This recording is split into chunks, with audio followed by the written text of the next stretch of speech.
आज अपन एक ऐसी वैकेंसी के बारे में बात करने वाले हैं जो काफ़ी इंपॉर्टेंट वैकेंसी निकाली गई है और ऐसी वैकेंसियां क्या है बहुत कम देखने को मिलती हैं। तो ये वैकेंसी जो आई हुई है ऑफिस ऑफ द डिस्ट्रिक्ट जज के द्वारा क्या वैकेंसी निकाली गई है। तो इस वैकेंसी के बारे में हम आपको क्या A to Z जानकारी देने वाले हैं, कैसे आपको अप्लाई करना है, कहाँ से जाके अप्लाई करना है और क्या क्या योग्यताएं रखी गई हैं इस वैकेंसी में। तो हम उससे पहले हम आपको बता दें, अगर आप चैनल पर नए हैं तो चैनल को सब्सक्राइब कर लेंगे और बेल आइकन को प्रेस कर लेंगे, क्योंकि हमारे द्वारा ऐसी ही महत्वपूर्ण जानकारियां आप सभी के लिए लाई जाती हैं। तो इस वैकेंसी की इंपॉर्टेंट डेट पे अगर हम बात करें तो इसकी इंपॉर्टेंट डेट में अगर हम देखें तो सबसे पहले हम समझते हैं इस वैकेंसी के कि फॉर्म कब से स्टार्ट हो रहे हैं। तो फॉर्म की स्टार्ट की डेट देखें तो इसमें क्या है 17 अप्रैल से क्या इस वैकेंसी के फॉर्म स्टार्ट हो चुके हैं। तो आप लोग क्या है इस वैकेंसी के फॉर्म आज ही भर सकते हैं। बात करें लास्ट डेट के बारे में तो लास्ट डेट जो रखी गई है वो 17 मई तक आप इस वैकेंसी में फॉर्म भर सकते हो।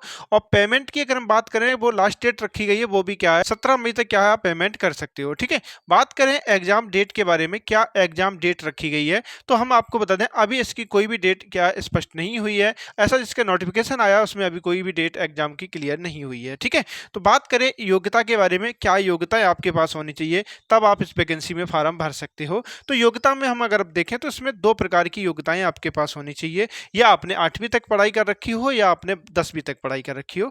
आप जिस भी योग्यता के आधार पर आप क्या अपना पोस्ट चयन कर सकते हो, जैसी आपकी योग्यता है उसी हिसाब से आप पोस्ट चयन करेंगे। ठीक है, बात करें 8वीं अगर आपने पास कर रखी है तो आपके लिए एक वैकेंसी निकाली गई है ऑफिस पियोन की वैकेंसी। तो ऑफिस पियोन की जो वैकेंसी है इसमें आप फॉर्म भर सकते हो अगर आपने 8वीं तक पढ़ाई कर रखी है तो। ठीक है, लेकिन यदि आपने 10वीं तक अगर आपने पढ़ाई कर रखी है तो आपके लिए क्या है दो प्रकार की पोस्टें निकाली गई हैं, एक LDC क्लर्क की पोस्ट निकाली गई है और एक स्टेनोग्राफर की पोस्ट निकाली गई है। ये वैकेंसी दोनों निकाली गई है, अगर आपने 10वीं तक अगर पढ़ाई कर रखी तो आप इस दोनों वैकेंसियों में फॉर्म भर सकते हो। ठीक है, बात करें सैलरी के बारे में, क्या सैलरी आपको मिलने वाली है तो हम आपको बता दें इस वैकेंसी में क्या है सैलरी आपको काफ़ी अच्छी मिलती है, क्योंकि ये वैकेंसी जो निकाली गई है डिस्ट्रिक्ट जज के द्वारा ये वैकेंसी निकाली गई है तो काफ़ी अच्छी सैलरी इस वैकेंसी में मिलती है। तो बात करें अगर अपन सैलरी को तो देखो बेसिक पे जो आपको मिलने वाला है 32,100 से लेकर 82,900 रुपए तक आपको क्या है बेसिक पे मिलने वाला है।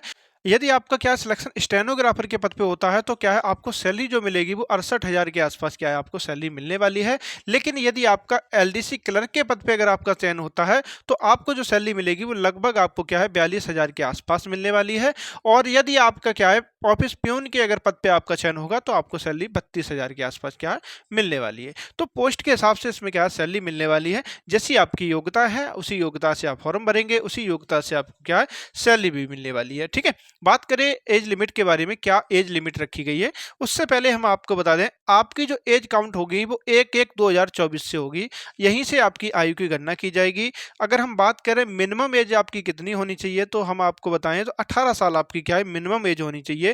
और मैक्सिमम एज की अगर हम बात करें तो आपकी क्या है 40 साल होनी चाहिए। लेकिन कुछ ऐसी वैकेंसी है जिसमें 39 साल भी होनी चाहिए। इसमें सिर्फ एक ही है ऐसी वैकेंसी है जिसमें 39 साल तक आपकी उम्र होनी चाहिए, वो भी स्टेनोग्राफर। अगर आप स्टेनोग्राफर के पद के लिए अगर आप आवेदन कर रहे हो तो आपकी मिनिमम एज 18 साल होनी चाहिए, मैक्सिमम क्या है 39 साल होनी चाहिए। बाकी LDC के लिए कर रहे हो आप या ऑफिस पियोन के लिए कर रहे हो तो आपको 18 से लेकर 40 साल के बीच में आपकी उम्र है तो आप इस वैकेंसी में फॉर्म भर सकते हो। ठीक है, ये चीज़ यहाँ पर एज के बारे में आपको क्या है स्पष्ट हुई होंगी। बात करेंगे सिलेक्शन प्रोसेस के बारे में, तो क्या सिलेक्शन प्रोसेस रखा गया है इस वैकेंसी का तो आपको हम बता दें सबसे पहले आपका क्या एग्जाम होने वाला है, वो भी ऑनलाइन आपका क्या होता है एग्जाम होता है। इसका ऑफलाइन एग्जाम नहीं होता है, ये चीज़ आपको मालूम होनी चाहिए। अगर मालूम नहीं है तो आप लोग जान लेंगे। ठीक है, तो आपका क्या है ऑनलाइन एग्जाम होने वाला है और ऑनलाइन एग्जाम में जो है MCQ बेस का आपसे क्या है क्वेश्चन पूछे जाएंगे। ज़्यादा बड़े क्वेश्चन नहीं आते हैं, छोटे छोटे क्वेश्चन आते हैं। ऐसा नहीं है कि बहुत लेंदी टाइप के क्वेश्चन पूछे जाए, ऐसा बिल्कुल भी नहीं होता है। ठीक है,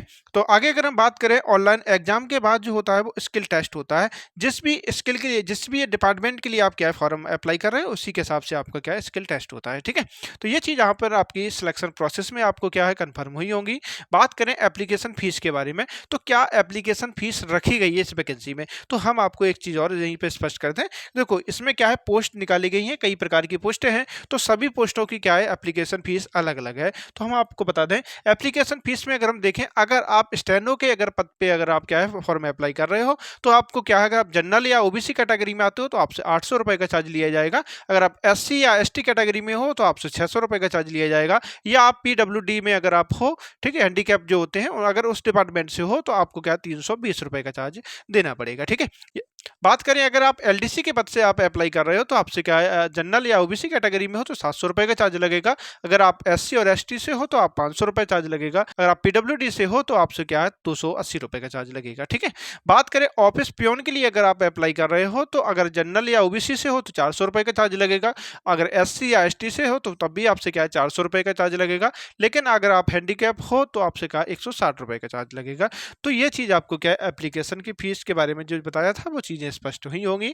लेकिन फिर भी अगर आपको डाउट है किसी भी प्रकार का इस वैकेंसी के संदर्भ में तो आप लोग हमें कमेंट करेंगे, हम उसका जरूर रिप्लाई करेंगे। बात करें अगर अपन अप्लाई आपको कहाँ से करना है तो हम आपको बता दें, आप डिस्क्रिप्शन में जाएंगे, वहाँ हमने अप्लाई का लिंक लगा दिया है, वहाँ से जाके क्या करेंगे आप अप्लाई करेंगे। साथ ही साथ इस वैकेंसी का जो नोटिफिकेशन आया था उसकी जो पीडीएफ है वो भी हमने डिस्क्रिप्शन में लगा दी, वहाँ से जाके आप चेक कर लेंगे। और हम आपको बता दें अगर किसी भी प्रकार का अगर डाउट है आपको, जैसे पेमेंट के संदर्भ में, जैसे फीस पेमेंट के संदर्भ में, तो आप क्या पेज नंबर 3 पे जाएंगे, पीडीएफ की जो है नोटिफिकेशन वहाँ पे चीज़ें स्पष्ट दी गई है। तो अगर आपको कोई भी डाउट फिर भी होता है, अगर आपको कोई चीज़ समझ में नहीं आ रही है तो आप लोग हमें कमेंट कर सकते हैं, तो हम उसका ज़रूर रिप्लाई करेंगे। हम आपको क्या है जल्दी ही अपनी क्या है इंस्टाग्राम की जो आईडी है उसको अपने डिस्क्रिप्शन में मेंशन कर देंगे, वहाँ से जाके आप क्या है डायरेक्ट हमसे इंस्टाग्राम से जाके आप क्या है चैट कर सकते हो, बात कर सकते हो। क्योंकि ऐसा होता है कभी-कभी बहुत सारे कैंडिडेटों का मैसेज आता है तो उनका क्या हम रिप्लाई भी नहीं कर पाते हैं। तो इसलिए हम क्या करेंगे, आप हमें इंस्टाग्राम पे आप फॉलो कर लेंगे, वहाँ पे जाके आप हमसे डायरेक्ट जुड़ सकते हैं, वहाँ से आप हमसे बात कर सकते हैं। वहाँ से जाके हम आपको क्या सारी चीज़ें आपको, अगर आपको कुछ भी प्रकार का डाउट होता है तो आप लोग हमसे क्या कॉन्टैक्ट कर सकते हैं। साथ ही साथ हम आपको बता दें अगर हम इंस्टाग्राम पे अपनी जो आईडी है वहाँ पे अपना क्या है कॉन्टैक्ट नंबर भी वहाँ से आप क्या ऐड कर देंगे। तो सिर्फ एक ही रिक्वेस्ट है कि आप लोगों को हम जो कॉन्टैक्ट नंबर देंगे आप उस पर कॉल नहीं करेंगे, आप व्हाट्सएप के माध्यम से आप हमसे बात कर सकते हैं। ऐसा नहीं कि बहुत सारे कैंडिडेट ऐसे होते हैं डायरेक्ट कॉल लगाते, ऐसा आप लोग नहीं करेंगे। आप लोग समझदार हैं तो अगर ऐसा करेंगे तो आप समझ सकते हो कि हम किस किस की कॉल उठाएंगे, तो ऐसा नहीं हो सकता। इसलिए आप लोग व्हाट्सएप पे मैसेज करेंगे, किसी भी प्रकार का डाउट है आप लोगों को तो आप लोग हमसे पूछ सकते हैं, लेकिन सही तरीके से आप क्या है सही नियम से क्या करेंगे आप पूछेंगे। ऐसा नहीं कि आप धुन कॉल लगाते रहेंगे। ठीक है, तो बाकी चीज़ें आपको क्या है यहाँ पर स्पष्ट ही होंगी। लेकिन फिर भी डाउट है आपको किसी प्रकार का तो आप लोग हमें कमेंट करेंगे, हम उसका ज़रूर रिप्लाई करेंगे। तो ये आपको वीडियो कैसा लगा आप लोग ज़रूर बताएंगे। अगर आप चैनल पर नए हैं तो चैनल को ज़रूर सब्सक्राइब करेंगे और बेल आइकन को प्रेस कर लेंगे। अपने दोस्तों के साथ ज़रूर शेयर करेंगे, क्योंकि हो सकता है आपका एक अच्छा कदम किसी का भविष्य बना सके। तो कैसा लगा वीडियो आप लोग ज़रूर बताएंगे। चैनल पर नए हैं तो ज़रूर चैनल को सब्सक्राइब करेंगे। कैसा लगा वीडियो आप लोग ज़रूर बताएं।